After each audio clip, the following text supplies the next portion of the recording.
بسم اللہ الرحمن الرحیم۔ السلام علیکم۔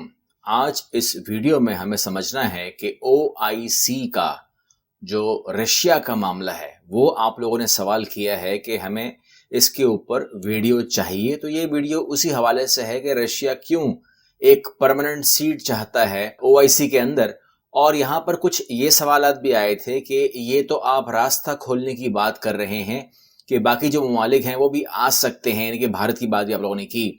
بھارت کے بارے میں بھی جواب دے دیتا ہوں، لیکن یہ ویڈیو سمجھنے کے لیے آپ کو کرنا یہ ہے کہ دیکھنا پورا ہے۔ بہت کچھ گارنٹی کہتا ہوں سیکھنے کا موقع ملے گا، سمجھنے کا موقع ملے گا، اور فیوچر میں جو ہے وہ آپ کو کیا ہوتا ہوا نظر آئے گا، یہ تمام چیزیں اس ویڈیو کا حصہ بنیں گی۔ سکپ کیے بغیر دیکھیں گے تو تمام چیزیں آپ کو مل جائیں گی۔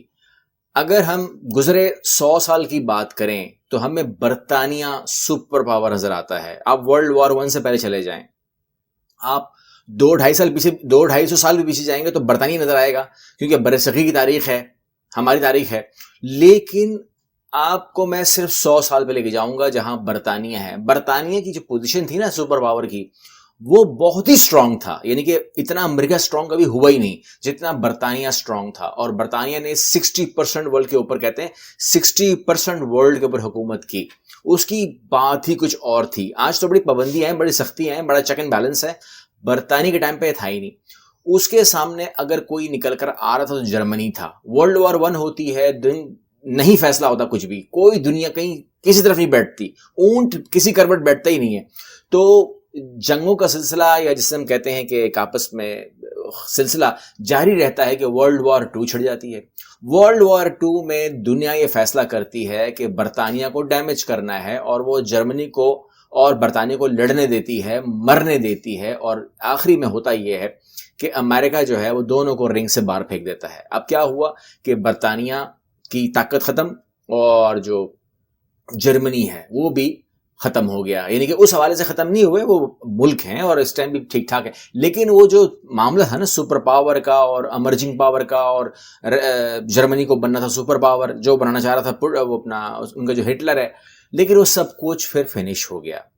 اس کے بعد آپ دیکھتے ہیں کہ امریکہ آ جاتا ہے، اور امریکہ کے سامنے جو ہے وہ بھی سمجھتا ہے میں اکیلا ہوں، اکیلا نہیں ہوتا، USSR سامنے کھڑا ہو جاتا ہے، اور کولڈ وار شروع ہو جاتی ہے۔ کولڈ وار میں جو ہے امریکہ اپنے آپ کو پروف کر دیتا ہے، اور یہاں پر وہ اڑا کے رکھ دیتا ہے USSR کو، ٹوٹ جاتا ہے USSR، بکھر جاتا ہے، اور اکیلا سپر پاور رہ جاتا ہے USA۔ اب اگر آپ آج کا نقشہ دیکھیں تو آج USA کے ساتھ ہے کون، جس کو ہم مذاق میں زومبی کہتے ہیں۔ میرا کہنے کا مطلب یہ ہوتا ہے کہ اس کی اپنا عقل، اپنا دماغ نہیں ہے، بس اتنی سی بات ہے، اور کوئی بالکل پاگل نہیں ہے وہ لوگ۔ لیکن نیٹو کی بات کر رہا ہوں۔ نیٹو نے اپنے آرمی کے اوپر ملینز یا بلینز نہیں، اس نے ٹریلینز ڈالر لگائے ہیں، تب وہ نیٹو بنی ہے۔ نیٹو ایک پاور ہے، لیکن نیٹو بہت، یعنی کہ یورپ کے بہت سارے ممالک کو اور بہت سارے ممالک کو بنا کے نیٹو بنتی ہے، نیٹو پاور بنتی ہے۔ پلس کرتے ہیں USA کو تو ایک چیز بن جاتی ہے، یعنی کہ USA پلس نیٹو۔ تو جب بھی یہ جاتے ہیں تو کہتے ہیں کہ میں بھی جا رہا ہوں، نیٹو بھی آ رہا ہے، اس طریقے سے کام ہوتا ہے۔ تو یہ اب ایک طریقہ انہوں نے بنا لیا تھا جو چل رہا ہے، ابھی بھی چل رہا ہے۔ اب آ جائیے آپ OIC کے نقشے کے اوپر، اور وہاں پر رشیا کیوں انٹرسٹڈ ہے، کیا کرنا چاہتا ہے۔ تو یاد رکھیے گا کہ 57 ملکوں کا یہ اتحاد ہے، مسلم ممالک کا یہ اتحاد ہے، جس کی ڈیٹیل آپ پڑھ سکتے ہیں، OIC کو پڑھ سکتے ہیں، واٹ از OIC، تو آپ کو سامنے آ جائے گا۔ مزید یہ کہ 57 ملکوں کے علاوہ ان کے اندر کچھ پرماننٹ آبزرورز بھی ہیں، جس میں سینٹرل افریقن ریپبلک ہے، ناردرن سائپرس ہے، تھائی لینڈ ہے، اور رشیا ہے۔ رشیا جو ہے وہ 16 سال سے آبزرور ہے، یعنی کہ 16 سال سے وہ OIC کو آبزرو کرتا ہے، آتا ہے، بیٹھتا ہے، غور سے دیکھتا ہے، کافی پیتا ہے، سوچتا ہے، چلا جاتا ہے۔ بولنے کا حق تو اس کو نہیں ہے، لیکن وہ آبزرو کر رہا ہے اس کو۔